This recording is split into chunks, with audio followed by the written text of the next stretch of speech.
Assalamualaikum warahmatullahi wabarakatuh. Halo pemirsa Radar TV, senang sekali saya Asara Asmara bisa menyapa pemirsa Radar TV di rumah dan di studio dalam program Dialog Khusus.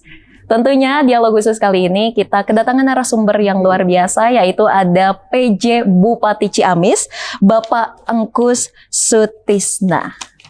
Assalamualaikum Bapak. Waalaikumsalam warahmatullahi wabarakatuh. Damang. Alhamdulillah. Bapak bisa disapa pemirsa Radar TV di rumah Bapak. Assalamualaikum warahmatullahi wabarakatuh. Saya Radar pemirsa Radar TV. Wilujeng nonton. Siap. Bapak pertama kali ya datang ke Radar TV. Betul. Gimana first impression pertama kali penilaian Bapak terhadap Radar TV ini? Luar biasa. Luar biasa. Datang dari Ciamis langsung ke Tasik ya Pak? Ke Tasik. Ada pengalaman unik nggak sih di jalannya nih, perjalanan selama dari Ciamis ke Tasik? Aman aja? Biasa-biasa saja. Biasa-biasa saja. Hanya perjalanan saya jadi di studio TV ini. Oke. Ya kebetulan ada silaturahmi dengan reporter atau mungkin wartawan. Oke, jadi silaturahmi. Ya. Nah, konon katanya latar belakang Bapak ini pernah menjadi penulis, betul Pak? Oh, ceritanya begini ya. Jadi saya sekeluar dari SMA, Oke, baik. kuliah di Bogor ya. Kuliah di Bogor, nah di saat-saat kuliah ini saya aktif berorganisasi. Ada di organisasi mahasiswa, di KNPI, serta Pramuka dan ormas lainnya. Nah ceritanya karena itu saya bisa berkenalan dengan para pejabat di Kabupaten Bogor ya, dengan Pak Bupati, dengan istri Bupati, ya kaitan dengan kegiatan-kegiatan kepemdaan. Nah pada waktu itu saya juga aktif jadi guru, mengajar di beberapa sekolah swasta dan bahkan di perguruan tinggi tempat saya kuliah. Jadi asisten dosen lah ya. Nah pada waktu itu saya juga suka nulis dan dimuat di Radar Bogor harian, Radar harian ya. Oke. Koran harian Radar Bogor. Nah, suatu waktu saya ditelepon sama istrinya Pak Bupati. Pada waktu itu Pak Bupati Bogor, Bapak Haji Muhammad Edioso Martadipura. Nah, ternyata si ibu ini tahu saya suka jadi guru kan, jadi ngajar. Akhirnya saya ditawari untuk jadi guru privat lah, les putrinya. Private, oke. Ya, ngeles putrinya, sehingga saya seminggu 2 kali lah di pendopo Kabupaten Bogor untuk khusus ngasih privat putrinya Pak Bupati. Nah, setelah perjalanannya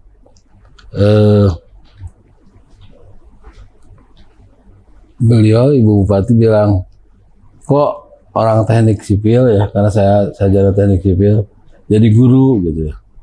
Ya saya bilang, alhamdulillah Bu, mungkin ini ada bentuk kemandirian saya yang tidak hanya mengandalkan orang tua untuk biaya kuliah, tapi saya juga ingin beri sumbangsi. Ya. Nah alhamdulillah kata Ibu, jadi PNS lah katanya gitu. Mangga Bu, gitu ya. Nah akhirnya ya singkat cerita jadilah pegawai di lingkungan pemerintah Kabupaten Bogor. Nah suatu hari saya dipanggil Pak Bupatinya sendiri, Pak Edioso. Kus katanya, Bapak tuh suka baca ini koran di Radar Bogor, kemudian di koran-koran lainnya. Nah ternyata kamu kan suka nulis ya katanya. Ya barangkali Pak seperti itu. Gimana katanya kalau menjadi konseptor pidato bupati, kata beliau kan. Ya kalau Bapak percaya, maka insya Allah. Nggak gini katanya, di Bogor ini untuk tim penulis pidato bupati itu diambil dari segmen-segmen masyarakat sendiri. Ada dari ulama, ada dari dosen, ada dari praktisi hukum dan lain sebagainya. Nah mungkin saya dianggap adalah mewakili dari dosen ya. Nah jadi beliau suka baca gitu, baca koran saya. Akhirnya jadi konseptor pidato gitu. Padahal itu jauh. Saya itu senang pada waktu di SMA, aktif di majalah dinding, aktif di apa namanya kalau majalah kecil itu brosur-brosur gitu ya, nulis. Jadi hobi ya untuk Ya, satu hobi. Oke, nah pemirsa tadi kita sudah spill pengalaman atau hobi Bapak sebagai seorang penulis, rupanya pernah menjadi seorang penulis juga. Tadi udah silaturahmi dengan beberapa jurnalis dari Tasikmalaya juga ya Pak. Ya. Nah nanti kita bakal bincang-bincang lebih banyak lagi. Tapi untuk pembahasan kali ini pemirsa temanya dengan semangat hari jadi ke-382 Ciamis Unggul, sejahtera untuk semua.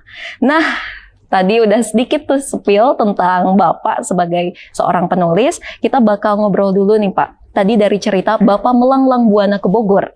Dari Ciamis. Wah sudah kemana-mana. Sebetulnya Bapak tuh orang mana sih? Oh ya. Ya saya sebenarnya kalau lahir ya di kota Banjar. Hanya Banjar pada waktu tahun 64 ini masih masuk Kabupaten Ciamis. Sehingga dalam akte kelahiran saya, kemudian riwayat hidup saya yang sering dipakai, itu tercantum tempat tanggal lahir Ciamis gitu ya. Nah, di Banjar saya lahir di tahun 1964 di Kampung Cikabuyutan, Desa Banjar, Kecamatan Banjar pada waktu itu Kabupaten Ciamis. Nah, pada saat itu ayah saya bekerja sebagai PNS juga. Menjelang pensiun beliau membawa putra-putrinya pindah ke desa tempat kelahiran beliau, yaitu di Kampung Sukaila, Desa Kepel, Kecamatan Cisaga. Nah, oleh karena itu saya beserta kakak-kakak ikut pindah ke kampung ya. Ya ada hal yang menarik barangkali nanti. Oke. Gimana tuh Pak? Ketika saya pindah itu ya maaf ya, terbiasa kan kalau di kota sekolah naik beca gitu ya, berseragam, sudah rapi, ada ketentuan seragam, pakai sepatu dan sebagainya. Ketika saya ke kampung ya, hal-hal seperti itu tidak ada. Gitu. Saya akhirnya mau tidak mau, suka tidak suka, berbaur dengan anak-anak kampung pada saat itu. Jadi kebiasaan-kebiasaan anak kampung pada saat itu yang mungkin belum saya alami di kota Banjar, misalkan cari kayu bakar ya, ngalas suluh, itu sesuatu yang harus saya lakukan mengikuti kebiasaan anak-anak di desa gitu. Jadi saya ngalas suluh, naik tangkap pohon kelapa gitu ya. Itu saya berkesannya Pak ya? Jadi kesan-kesan aktivitas saya seperti itu ya. Oke. Sehingga suasana desa yang masih begitu bersih, begitu ya masyarakatnya penuh dengan gotong royong, saya terkesan lah pada saat itu. Oke, ngalak suluh. Ya. Culture shock jadi ya. Terus apa lagi? Tadi ada pengalaman yang, waduh, kayaknya ini pengalaman yang sangat berkesan nih waktu kecil Bapak. Selain tadi ngalah suluh lah atau apapun itu Pak. Ya. Ada nggak yang aduh diingat sampai sekarang ketika Bapak waktu kecil? Ya tadi kan latar belakang di desa ya. Itu kan kehidupannya pertanian ya, kebun-kebun, sawah-sawah gitu. Jadi kalau mau sekolah ya, di sekolah itu di jalan menuju sekolah kadang-kadang ada suara gedebuk gitu ya. Apa tuh suara gedebuk? Ya ternyata itu duren jatuh ya. Ya, Bapak tidak tertimpa kan? Kadu enggak, jauh di kebun. Tapi lalu? dengan adanya suara itu, kita sebagai anak Indonesia udah paham, oh itu berarti ada durian jatuh gitu. Nah maka kita lari semuanya menuju itu. Untuk ngambil? Ambil gitu. Nah, itu kan sesuatu yang indah. Kemudian selain itu juga jalan lagi, tiba-tiba ada suara ayam hutan ya, cawehwer kalau orang di kampung bilangnya cawehwer. Nah suara itu kan sudah sangat ya, familiar ya. Karena memang kesenangan anak-anak pada saat itu, kita kejar dulu, kita lari dulu, kejar daripada si burung atau apa ayam hutan tersebut. Yang pada akhirnya kita datang ke sekolah itu udah siang. Aduh, tapi masuk sekolah enggak? Tetap sekolah tetap. Masuk sekolah tapi siang. Akhirnya tidak pas waktu pagi itu ya, Oke. sesuai aturan. Gitu. Oke, berkesan berarti apa ya Berkesan, pengalaman-pengalaman tersebut Ya. luar biasa. Kalau boleh tahu cita-cita Bapak waktu kecil tuh apa sih? Ya, saya waktu itu memang mungkin cita-cita itu dibesarkan juga oleh lingkungan ya. Waktu itu saya sering ikut dengan kakak saya yang kebetulan kerja di proyek Hitandui ya. Dia orang teknik ya, orang teknik. Teknik. Ya, kadang-kadang saya ikut, beliau pergi ke proyek ya.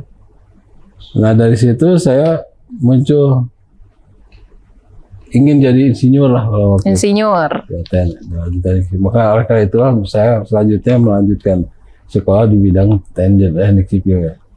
Jadi terarah ya Pak ya, ketika ingin jadi seorang insinyur langsung kuliahnya ke teknik gitu. Ya, Ada betul. yang mengarahkan. Ya, Oke, jadi cita-citanya dulu nggak jadi polisi atau dokter gitu Pak? yang jelas nggak cita-cita jadi bupati nggak. Nggak ada ya itu. Oke. Biasanya tuh anak-anak kecil tuh kebayangnya ya udah pengen jadi polisi atau dokter. Pada saat itu Bapak langsung teringat langsung insinyur. Jadi insinyur ya. Insinyur luar biasa. Oke, sekarang kan udah jadi PJ Bupati ya. Ya. Sering pulang kampung ke rumah Ya. masa kecil? Kalau sering sih enggak ya, karena tentunya saya bertugas di Ciamis tidak hanya untuk memperhatikan desa saya saja kan, tapi luas katanya. Namun pada saat awal saya habis pelantikan tanggal 19 April, tanggal 21 April saya sudah datang ke desa tempat saya dibesarkan.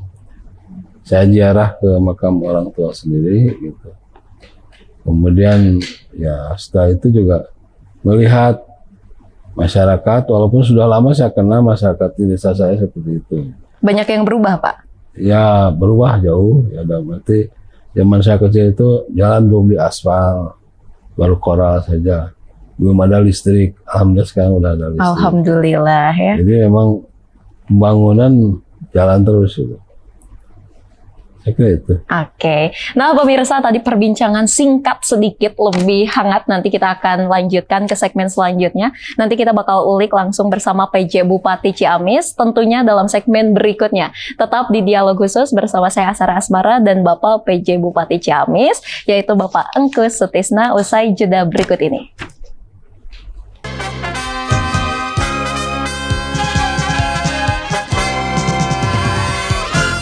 Pemirsa, terima kasih masih bersama kami dalam Dialog Khusus, tentunya episode spesial bersama Bapak PJ Bupati Ciamis, Bapak Engku Sutisna. Kita bakal lanjut pertanyaannya Pak ya? Siap ya Pak? Enggak. Oke. Nah tadi mengawali karir jadi seorang ASN. Boleh nggak sih Pak diceritakan, di-spill, pemirsa Radar TV ini kepo. Gimana perjalanan Bapak ketika menjadi seorang ASN awalnya seperti apa? Ya mungkin tadi sekilas sudah saya jelaskan ya, bahwa ketika saya aktif sebagai mahasiswa, saya coba bekerja sebagai guru, dosen. Di sisi lain juga aktif dalam berbagai kegiatan kemahasiswaan, pemuda. Saya pernah jadi ketua KNPI di Kabupaten Bogor. Ya, pramuka, saya aktif di kepramukaan. Dan selanjutnya tadi saya berinteraksi dengan para stakeholder lah di Kabupaten Bogor, yang pada akhirnya saya kenal lah dengan mereka bagaimana kehidupan di pemerintahan. Tadi kan saya sudah ceritakan, saya akhirnya jadi konseptor pidato bupati. Nah, setelah konseptor pidato bupati ini, karir selanjutnya saya diangkat sebagai sekretaris pribadi bupati Pak Edi Wasewa itu. Nah, itu seolah-olah memutar kehidupan saya dengan sekarang, karena saya juga waktu itu mengawali kerja tadi sebagai sekpi bupati Bogor, maka kehidupan saya di pendopo. Jadi dari pendopo ke rumah, dari rumah ke pendopo, kegiatan saya sehari-hari seperti itu. Nah, akhirnya sekarang pun saya lakukan seperti itu. Tapi berbeda mungkin pada waktu itu sebagai sekpi saya melayani pimpinan. Kalau sekarang alhamdulillah saya ada yang melayani staf saya. Sekarang menjadi pemimpin. Ya, seperti itulah. Jadi, Oke, luar biasa. Sebuah perjalanan hidup. Ya. Namun kan tentunya tadi untuk mencapai seperti itu juga ada perjalanan panjang. Betul. Ya. Jadi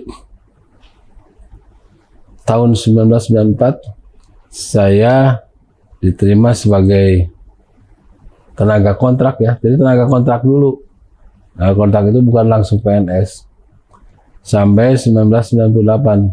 Di 1998 saya ikut serta tes calon pegawai negeri sipil dengan menggunakan ijazah SMA dulu. Sehingga ketika lulus pun saya mendapat pangkat atau golongan gaji hanya 2A. 2A, golongan 2A. 2A karena tadi ijazahnya ijazah SMA. Nah, padahal saya juga sudah hampir beres kuliah. Ya. Kemudian Pak Kabag Kepegawaian pada saat itu juga menyampaikan, Gus, nggak nyesal nih diangkat 2A, sementara penyesuaian ijazah itu harus nanti menunggu 2C 2 tahun. Berarti kalau reguler itu kan 4 tahun 4 tahun. Maka kalau untuk 2C 2 tahun dari 2A berarti harus 10 tahun saya untuk penyesuaian ijazah. Ya nggak apa-apa lah, mungkin itu udah nasib saya bilang gitu. Nah akhirnya terjadi reformasi di Indonesia di bawah pimpinan Presiden Gus Dur. Waktu itu undang-undang kepegawaian dirubah lah. Sehingga dalam salah satu pasalnya memberikan kesempatan kepada PNS yang sudah menjadi sarjana disesuaikan pangkatnya menjadi golongan 3A. Nah, waktu itulah saya yang pertama kali memanfaatkan itu. Jadi tahun 2000 saya penyesuaian ijazah menjadi 3A. Jadi padahal jangka waktunya kan hanya 2 tahun. Padahal tadi kalau mau ditempuh secara undang-undang yang lama harus 10 tahun kan. Betul. Alhamdulillah. Nah, saya tadi tugas di Sekpri gitu. Jadi Sekpri. Kemudian Kabag Pegawai menyampaikan juga dalam aturan yang baru itu bisa naik pangkat karena jabatan. Nah, Pak Kabag Pegawai mengusulkan ke Pak Bupati bahwa Pak Gus bisa naik pangkat lagi tapi harus punya jabatan. Jabatan naon kata Pak Bupati kata. Eselon 4B. Apa itu eselon 4B? Menjadi sekretaris kelurahan, seklur ya singkatnya. Kata Pak Bupati, tidak naon. Pak jabatan seklur, pegawaian sekpri katanya seperti itu. Oke, luar biasa ya. Ya, alhamdulillah saya dilantik jadi seklur, maka naik lagi pangkat saya menjadi 3B pada waktu itu. Jadi 3A, tidak 2A lagi ya. Dan alhamdulillah saya seperti itu.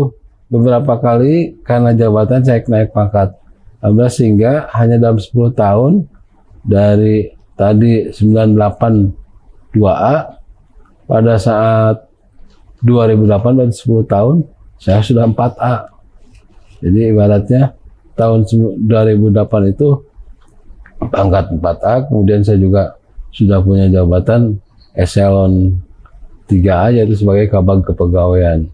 Jadi rentang waktu 10 tahun ya dari pangkat 2A, jabatan tenaga kontrak kan tadi CPNS dulu, sampai akhirnya alhamdulillah 4A golongan, kemudian jabatan sebagai Kabag Kepegawaian. Oke. Itu masih di Bogor. Nah setelah itu kan tadi saya katakan saya aktif di pramukaan. Betul. Nah di Jawa Barat ada Musda Pramuka, terpilih ada Dede Yusuf ya. Pada saat itu. Ya beliau kan wakil gubernur. Nah beliau juga meminta saya untuk menjadi salah seorang wakil di ketua Kuarda ya, ketua. Nah, tapi kan pas saya gini-gini juga eselon 3A di Bogor. Ya sudahlah ikut saya di provinsi atau. Ya alhamdulillah pindahlah saya hanya dalam waktu seminggu saya bisa pindah ya. Administrasinya cukup seminggu. Sementara yang lain kalau mau pindah ke provinsi kan harus nunggu dulu. Nunggu. Ya. Waktu yang agak lama mungkin ya, Pak. Betul, Bapak hanya seleksi, singkat gitu, 1 minggu. Oke. Sebagai seorang sekpri nih Pak, ada pengalaman yang unik nggak sih? Yang pernah Bapak alamin? Ya, suka dukanya gitu Pak? Ya disitulah barangkali ya karena dituntut loyalitas terutama ya, loyalitas kepada Pak Bupati gitu. Nah, sehingga dengan demikian disiplin kita juga harus mengarah ke sana. Jadi jam 5:30 pagi saya harus sudah di pendopo gitu. Kemudian pulang juga karena tadi harus konsep pidato ya. Oke. Besok hari ada 8 acara Pak Bupati, harus kita siapkan 8 sambutan. Sehingga kadang-kadang jam 2 malam lah dini hari saya baru pulang dari pendopo. Itu ya mungkin suka. Nah kalau dukanya ya, kalau sukanya, ya alhamdulillah dari Sekpri saya tadi bisa naik pangkat cepat ya, bisa ada jabatan yang merupakan kepercayaan ya. Bahkan bicara jabatan dan pangkat itu ada kepercayaan pimpinan ya. Ya tapi tadi itu kita itu ibaratnya telur di ujung tanduk ya, istilah ada dongengnya seperti itu. Kenapa? Ketika kita melakukan kesalahan, ya melanggar disiplin dan sebagainya, maka gampang sekali itu jatuh. Betul. Tetapi ketika memang kita punya prestasi, berbuat tentunya tadi loyalitas, maka akan mudah sekali kita untuk meraih karir seperti itu. Oke, Bapak nih sering menulis untuk pidato sambutan Bapak Bupati ya Pak ya? Ya. Nah, ada treatment khusus nggak Pak ketika menulis? Ya. Wah saya mah harus di ruangan yang gelap atau saya harus dengar musik, saya harus sendiri. Ada nggak sih dari Bapak treatment khusus seperti itu? Ya paling harus sendiri lah. Harus sendiri? Ya. Oke, ada lagi nggak Pak? Dan pada awalnya pada saat belajar ya, copy paste lah. Copy paste dulu. Ya, seperti itu. Itu. Ya untungnya ketika era saya sudah ada komputer lah ya. Tahun akhir tahun 1900-an itu kan baru mulai ya. Dan programnya pun masih saya ingat saya programnya menggunakan WS ya. WS 4, Lotus seperti itu. Oh sekarang kan udah Word. Oh ya udah nggak ada ya? Belum ada pada waktu itu. Nah jadi kesan saya tadi untuk bekerja konsep sambutan tuh kita kan ada hal yang berulang. Misalkan Bupati menghadiri peringatan Hari Maulid Nabi lah misalkan ya. Ya di tahun yang lama pun kan pasti ada Maulid Nabi. Udah, okay. Ya buka payung itu gitu. Sehingga bisa kita menyesuaikan kalau tema inti dari Maulid Nabi ya gitu-gitu aja kan. Oke, di parafase berarti ya Pak ya. Nah, setelah itu baru yang aktualnya dimasukkan. Siap. Oke, kita tahan dulu perbincangan untuk segmen 2 ya. Lebih hangat lagi tuh. Dari hobi, terus jabatan, suka duka tadi udah di-share sama Bapak Engkus ya. Dan kita akan masuk mungkin ke segmen ketiga usai jeda berikut. Tetap di Dialog Khusus.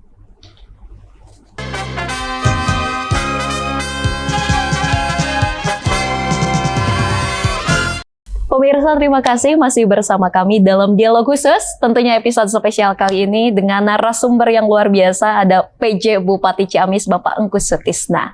Kita lanjut untuk pembahasan selanjutnya nih. Ada titipan pertanyaan dari followers Instagram Radar TV nih Pak. Bapak bagaimana proses menjadi PJ Bupati Ciamis dan Bapak diusulkan atau siapa ada yang mengusulkan Pak? Boleh di-share pengalamannya Pak? Ya. Jadi untuk proses PJ Bupati ini tentunya berbeda dengan pemilihan kepala daerah yang secara langsung. Sekarang kan udah ada pemanasan menuju pilkada serentak ya. Nah kalau saya ternyata bukan dari proses itu. Jadi berdasarkan Undang-Undang Nomor 10 Tahun 2016 tentang pemilihan kepala daerah, di situ dalam pasalnya dinyatakan bahwa para bupati atau kepala daerah atau wali kota yang berakhir masa jabatannya di tahun yang akan berakhir masa jabatannya, selanjutnya dalam rangka mengisi kekosongan kepemimpinan di daerah, diangkatlah penjabat kepala daerah. Dalam ini penjabat gubernur, penjabat bupati, penjabat wali kota. Jadi diangkat bukan dipilih ya. Oke, diangkat. Diangkat. Dan undang-undang itu sendiri bahwa yang diangkat itu memiliki kriteria, diantaranya adalah pegawai negeri sipil dengan jabatan pimpinan tinggi pratama dengan pangkat seluruh-rajanya adalah tadi 4D. Nah, karena diangkat harus ada yang mengusulkan. Nah, yang mengusulkan masih berdasarkan undang-undang tersebut. Pertama adalah kalau untuk kepala daerah bupati atau wali kota, itu yang mengusulkan adalah gubernur. Kemudian ketua DPRD setempat atau DPRD setempat ya, yang diusulkan melalui surat ketua DPRD setempat. Nah, itulah barangkali yang menjadi proses itu. Namun demikian saya tidak langsung di Ciamis pada waktu itu. Ada di mana Pak? Wacananya pertama kali ada di Bogor. Di saat saya memang lama di Kabupaten Bogor kan, karena saya sudah jadi PNS di Kabupaten Bogor, aktif di KNPI, aktif di Pramuka. Setidaknya saya udah banyak dikenal di Bogor. Dan bahkan wacana itu terus berkembang di media dan sampai akhirnya Ketua DPRD Kabupaten Bogor pun datang ke Gedung Sate di mana saya bekerja membicarakan masalah ini. Tuh. Ya, namun demikian tadi nasib mengatakan lain dan ternyata saya di Bogor gagal. Ya, tidak. Nah, selanjutnya Pak PJ Gubernur ternyata mengusulkan saya untuk menjadi PJ Bupati Kuningan. Belum di Ciamis berarti, Kuningan. Belum di Kuningan. Ya, dengan kandidat lainnya teman saya sendiri, ada teman saya berorganisasi, ada teman saya dalam jabatan yang sama sebagai staf ahli gubernur, hanya bidangnya lain-lain. Nah, tapi kan saya juga nggak paham, nggak mengerti harus bagaimana mengikhtiarkannya. Ya hanya doa saja. Saya berdoa, istri saya berdoa, keluarga saya berdoa, gitu. Karena tadi peluangnya sudah ada, namanya sudah diusulkan, berarti itu peluang kan. Sudah ada peluang. Dan ternyata juga nasib mengatakan lain, gagal lagi. Gagal lagi. Kuningan. Bogor, Kuningan, gagal lagi. Lalu?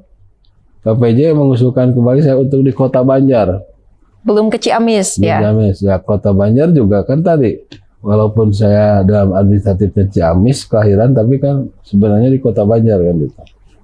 Ya, baik Pak PJ Gubernur maupun untuk PJ Gubernur tidak mengusulkan saya, tapi yang mengusulkan Ketua DPRD Kota Banjar.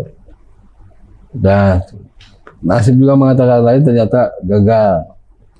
Nah, muncul lagi, jadi dua-duanya Pak PJ Gubernur mengusulkan saya sebagai salah satu kandidat PJ Bupati Ciamis. Ketua DPRD Kabupaten Ciamis atau DPRD Kabupaten Ciamis gayung bersambut, sama mengusulkan diantaranya nama saya.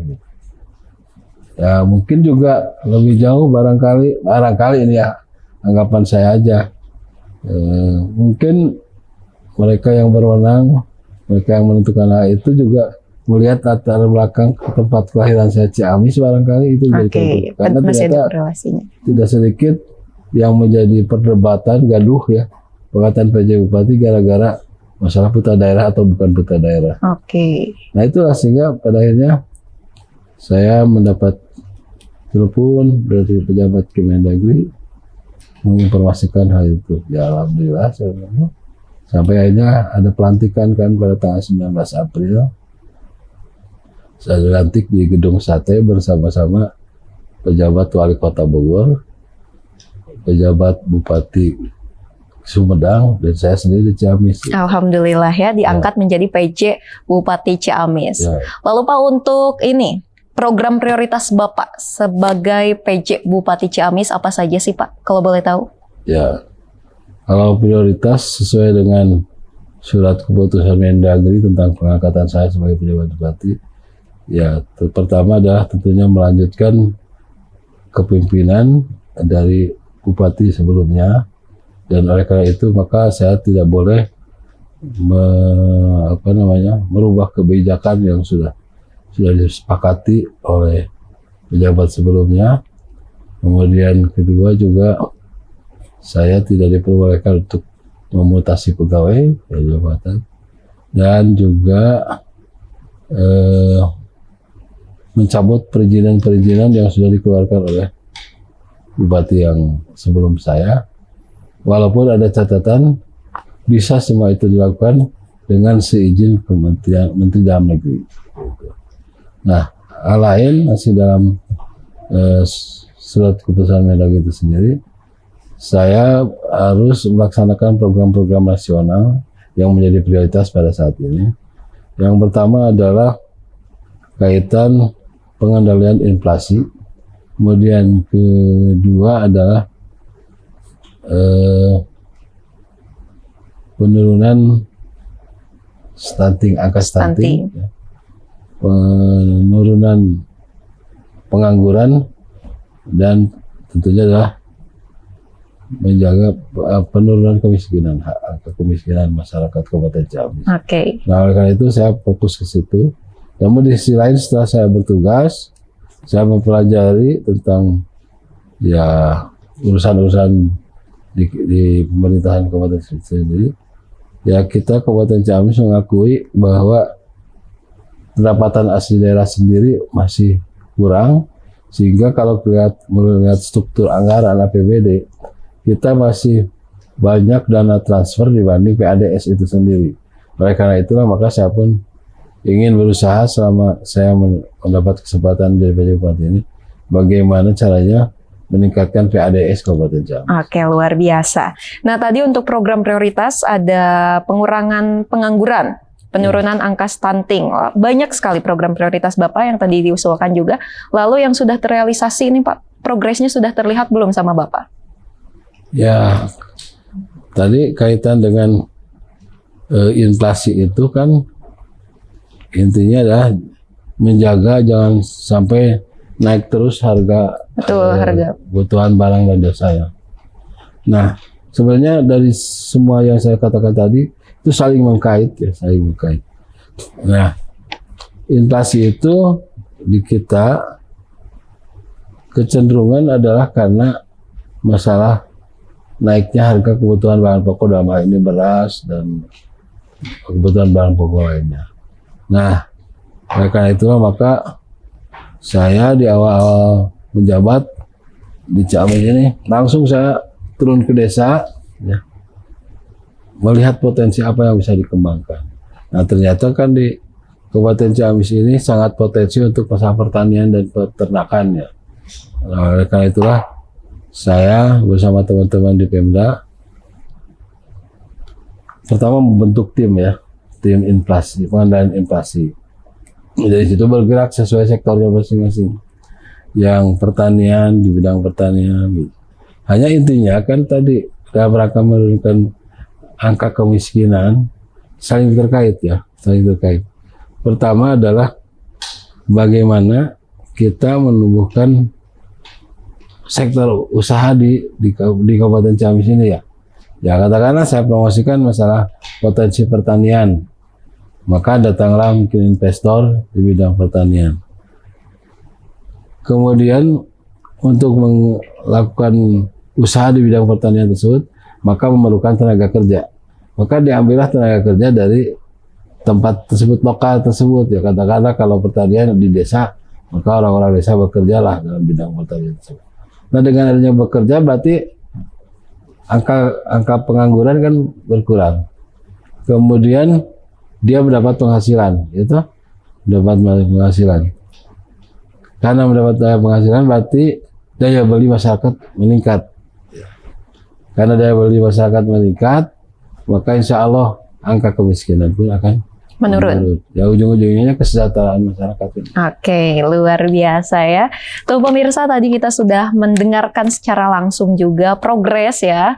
Terus ada peningkatan juga, terus ada penurunan juga ya. Lalu untuk pertanyaan selanjutnya nih Pak, mungkin kita bakal bahas di segmen selanjutnya mungkin ya, karena tidak terasa kita udah setengah jam berbincang, ngobrol-ngobrol. Mungkin sebelum closing, ada prakata atau pesan yang mau disampaikan untuk pemirsa Radar TV di rumah, atau untuk pemirsa yang masih muda-muda nih, agar semangat leadershipnya seperti Bapak, aktif di organisasi, ada nggak Pak yang mau disampaikan? Ya mungkin saya mengajak generasi muda khususnya ya, ya selalu meningkatkan kompetensi ya. Bahwa apalagi generasi muda sekarang ini akan dihadapkan tantangan Indonesia Emas tahun 2045 ya. Betul. Itu karena tahun 2045 yang kurang lebih sekarang ingin kita capai kan berapa tahun lagi? Kurang lebih 22 tahun ya. Maka yang akan nanti tampil di 2045 itu adalah generasi muda kan. Betul. Anak-anak yang mungkin pada saat ini SMP, SMA gitu. Nah, di sisi lain juga kita ingin memanfaatkan bonus demografi kan yang akan terjadi antara tahun 2035 sampai 2040. Nah, tapi kembali tadi bonus demografi mungkin tidak akan termanfaatkan dengan baik ya. Kemudian peluang-peluang yang ada juga tidak akan baik, manakala generasi mudanya tidak punya kompetensi. Nah, oleh karena itu kompetensi itu kan satu adalah memiliki ilmu pengetahuan, kedua memiliki skill, keterampilan, dan ketiga attitude ya. Oke.